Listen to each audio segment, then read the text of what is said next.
So in this video we will do Tufa company question from Copland kit. So let's first read out the requirement of the question. So question have a three requirement. In the first requirement, the question is asking to calculate WACC, okay, use on the basis of market value. In second requirement, discuss the circumstance under which it is appropriate to use the current WACC of the Tufa company in a pricing as an investment project, okay. And last requirement is asking the advantage of using convertible loan note as a source of long-term finance, okay. Let's first calculate the WACC, okay. So it means part A. So for that we have to read the question. The following is statement of financial position information related to Tufa company, a company listed on the large stock market which pay corporation tax at the rate of 30%. So we do have given the financial informations, and so equity capital, okay. And ordinary shares of Tufa company have a nominal value of 0.50 per shares and ex dividend market price of 7.07 per share, and come dividend market price of 7.52 per share, and the dividend for 20x7 will be paid in the near future. Dividend paid in the recent years have been as follow, okay. We do have again given the pattern of the dividend paid, and 5% of preference shares of Tufa company have a nominal value of 0.50 per shares and ex dividend market price of 0.31 per share. A long-term borrowing of Tufa company consists of 10 million of loan notes and 3 million of bank loan, and the bank loan has a variable interest rate. 7% of loan note have a nominal value of 100 per loan note and market price of 102.34 per loan note. Annual interest has just been paid and the loan note are redeemable in 4-year time at the 5% premium to nominal value. Okay, so पहले हम लोग कुछ like ये format बना लेते हैं. Particular, okay, so particular में what do have a source of finance, वो हम लोग यहाँ पे नोट डाउन करेंगे. देन हम लोग लिखेंगे मार्केट वैल्यू. देन हम लोग लिखेंगे कॉस्ट. कॉस्ट मतलब cost of equity, cost of debt, जो भी है. एंड यहाँ पे मार्केट वैल्यू इनटू कॉस्ट को मल्टीप्लाई करेंगे. तो हम लोग पहले ऊपर से फिर से देखते आते हैं. ये फाइनेंशियल स्टेटमेंट दिया हुआ है तूफा कंपनी का, एंड शेयर कैपिटल है और लॉन्ग टर्म बोरिंग एक ही बार करके दे दिया है. सो नीचे आते हैं. Okay, so first ordinary shares. Okay, so ordinary shares. अब इसका मार्केट वैल्यू कैलकुलेट करने के लिए first we need to find out what is our number of shares. Okay, so ordinary shares of Tufa company have a nominal value of 0.50. It means ये हमारा nominal value 1 नहीं है, 0.50 है. And ex dividend market price is 7.07% and cum dividend market price is 7.52 पर share. So ex dividend market price means dividend pay करने के बाद या फिर डिक्लेयर होने के बाद वाला प्राइस, एंड कम डिविडेंड मतलब ये डिविडेंड का इशू लाइक वो डिविडेंड इशू करने का पहले का प्राइस. ठीक है, तो हम लोग को यूज कर क्या करेंगे, मार्केट वैल्यू फाइंड आउट करने के लिए we will use ex dividend market price. ठीक है. सो अब हमारे पास और क्या कह रहा है, ऊपर ही कुछ था शायद. ये रहा. The total share capital of Tufa company consists of 12 million of ordinary shares and 5 million of irredeemable preference shares. So ordinary shares कितना है हमारे पास, 12 million. So 12,000 लेते हैं, 3 जीरो ऊपर कॉमन ले लेंगे. Divide by 0.5 which is our nominal value, and it will give number of shares. अब market value क्या है, we will take x dividend market price जो कि है 7.07. तो यहाँ पे 30 कॉमन ले लेते हैं. ठीक है. सो अब उसके बाद भी बोल रहा है हमारे पास क्या है, इरिडीमेबल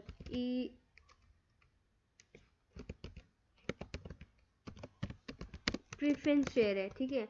अब इरिडीमेबल प्रेफरेंस शेयर का मार्केट वैल्यू कैसे कैलकुलेट करते हैं, अगेन हम लोग को नंबर ऑफ शेयर चाहिए.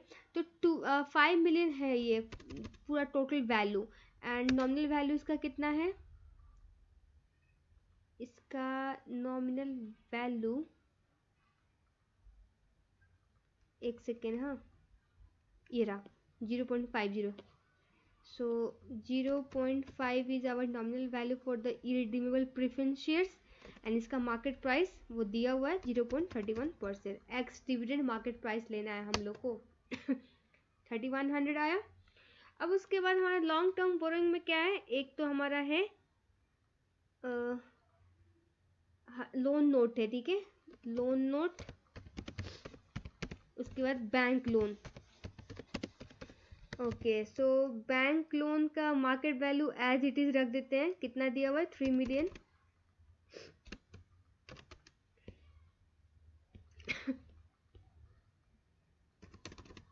30 कॉमन ले लिया है हम लोग ने। नाउ द लोन नोट का मार्केट वैल्यू कैलकुलेट करते हैं। सो लोन नोट यहाँ पे कह रहा है consist of 10 million of loan notes, so 10,000, and इसका नॉमिनल वैल्यू ऑलवेज 100 होता है, डिवाइड बाई 100, मैं 30 ऊपर कॉमन ले लिया है, एंड इस market price is the 7% loan note have a nominal value of 100। Question ने कह दिया अगर नहीं भी कहता we will take 100, and market price is 102.34 पर लोन नोट ठीक है, ये हो गया।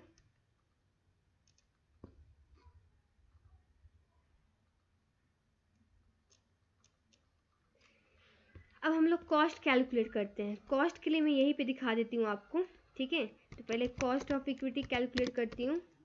यहाँ पे आप ऊपर वर्किंग करके डाल दो, वर्किंग, ठीक है। हमारा कॉस्ट ऑफ इक्विटी मतलब केई, ठीक है। केई आप कैसे कैलकुलेट करेंगे, मैंने प्रीवियस वीडियो में कहा था आपको कैपम के अकॉर्डिंग या फिर डीबीएम के अकॉर्डिंग, डिविडेंड ग्रोथ मॉडल के अकॉर्डिंग आप केई को कैलकुलेट कर सकते हो। बट यहाँ पे तो कुछ कैपम का जो भी हम लोग को लाइक वैल्यू चाहिए to calculate the KE which has not given in the question. So हम लोग डिविडेंड वैल्यूएशन मॉडल के थ्रू जाएंगे, जिसका फॉर्मूला क्या है, D0 into 1 plus G divide by PO plus G. So हमारा DO क्या है, जो करेंटली कंपनी ने डिविडेंड पे किया है वो, ठीक है। तो यहाँ पे अब हम लोग को क्वेश्चन में ये सब दिया हुआ है और कंपनी कह रही है 2007 will dividend of 2007 will be paid in near future। so 2007 का डिविडेंड लेंगे हम लोग, वो करंट डिविडेंड। अब वो कैसे निकलेगा, हम लोग को cum dividend market price and ex dividend market share price दिए, एंड दोनों में डिफरेंस क्या है, जस्ट पे डिविडेंड का। सो 7.52 माइनस 7.07 करेंगे तो ये हमारा आ जाएगा करेंटली जो कंपनी डिविडेंड पे की है। उसके बाद आ जाएगा जी। अब जी कभी कभी क्वेश्चन में दिया होता है और sometime you need to calculate, जैसे कि in this case we need to calculate because pattern of dividend has already be given, ठीक है। अब पास्ट पैटर्न डिविडेंड के अकॉर्डिंग कैसे कैलकुलेट करेंगे, the dividend which has just paid by company divide it by base year dividend which in our case is 0.37, हाँ, and power. अब हम लोग ईयर कैसे कैलकुलेट करेंगे, ये हो जाएगा 1, ये हो जाएगा 2 एंड ये 3 एंड इससे 7 आया 4, ठीक है। तो ये 1 डिवाइडेड बाई 4, ओके, एंड -1 कर दो, आपको परसेंटेज में आ जाएगा almost 5% is our growth in the dividend, ठीक है। नाउ PO मतलब ex dividend market share price which in our case is 7.07। अब सब कुछ हो गया, सो हम लोग कैलकुलेट कर सकते हैं कि very easily. So now we will first take D0 into 1 plus g and इसको डिवाइड करेंगे पूरा को PO से, देन अगेन ब्रैकेट क्लोज करके वी विल ऐड जी, से आ जाएगा 11 पॉइंट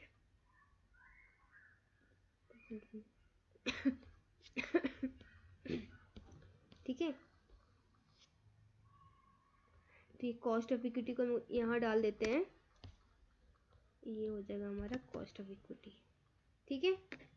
सो नाउ वैसे ही हम लोग कैलकुलेट करते हैं। अब कॉस्ट ऑफ क्या चाहिए, इरिडीमेबल डेब्ट, सो मतलब के इरिडीमेबल प्रेफरेंस शेयर, तो KP। अब इसको कैसे कैलकुलेट करेंगे, इस पे जो डिविडेंड होगा वो divide by market value, market share price या फिर ये कह सकते हो, हाँ।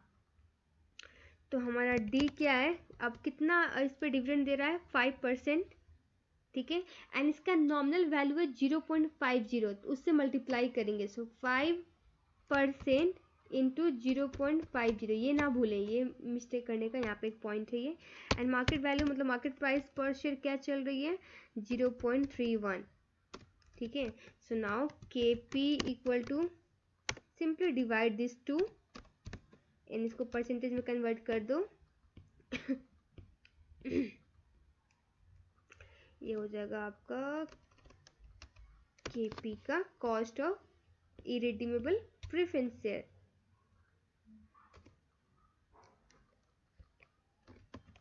ओके, ओहो लोन नोट का डाल दिया।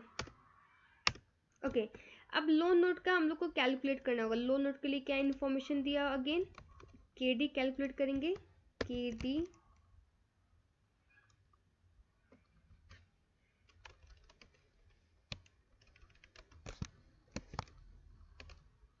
यहाँ पर सबका पर्टिकुलर आप हेडिंग डाल देना, ठीक है, मैं बस सिखाने के लिए ऐसा डाल दिया है।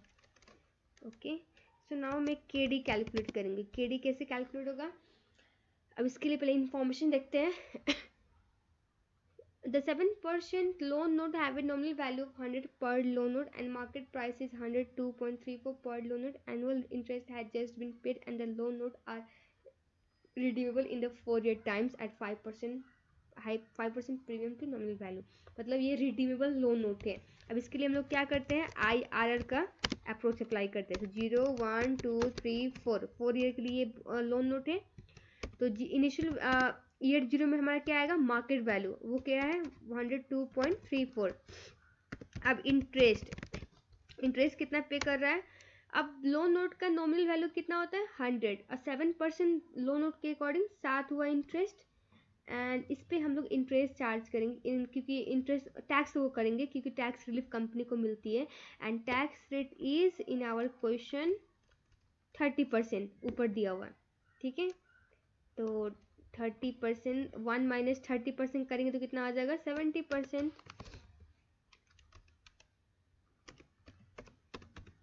ठीक है। एंड ये कॉपी सिर्फ पेस्ट 4 साल तक मिलेगा। लास्ट में रिडीम होगा, रिडीम्शन होने पे हमारा लाइक 5% प्रीमियम पे रिडीम हो रहा है। तो 5% प्रीमियम टू नॉमिनल वैल्यू पे रिडीम हो रहा है। सो 100 का 105%, तो हमारा रिडीम्शन हो जाएगा 105, ठीक है। उसके बाद आपका net cash flow will be,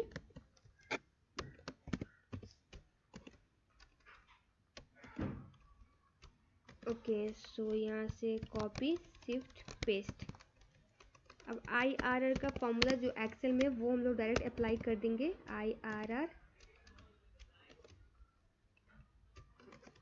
okay, so we got 5% and which is our, यहाँ पे अब KD डालना, IRR मत डालना, KD, या which is our cost of debt for loan note. तो यहाँ पे कॉस्ट ऑफ डेट हमारा यहाँ से निकाला, ओके, ठीक है।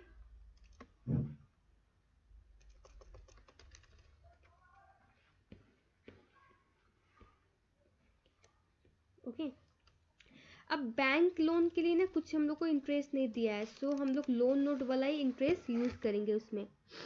ओके, सो नाउ अब इन दोनों को मल्टीप्लाई करो,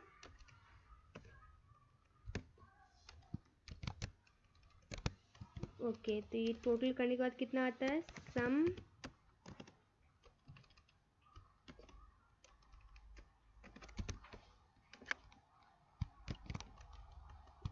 इसको भी टोटल करो, we got the total of both this column total. Okay, so वैक का फॉर्मूला क्या हो जाएगा, simple, we will take this total amount divided by the total market value. So 11 point, इसको 2% में कन्वर्ट करेंगे तो ओके, ठीक है, 11.19% ये हमारा वैक हो गया, ठीक है।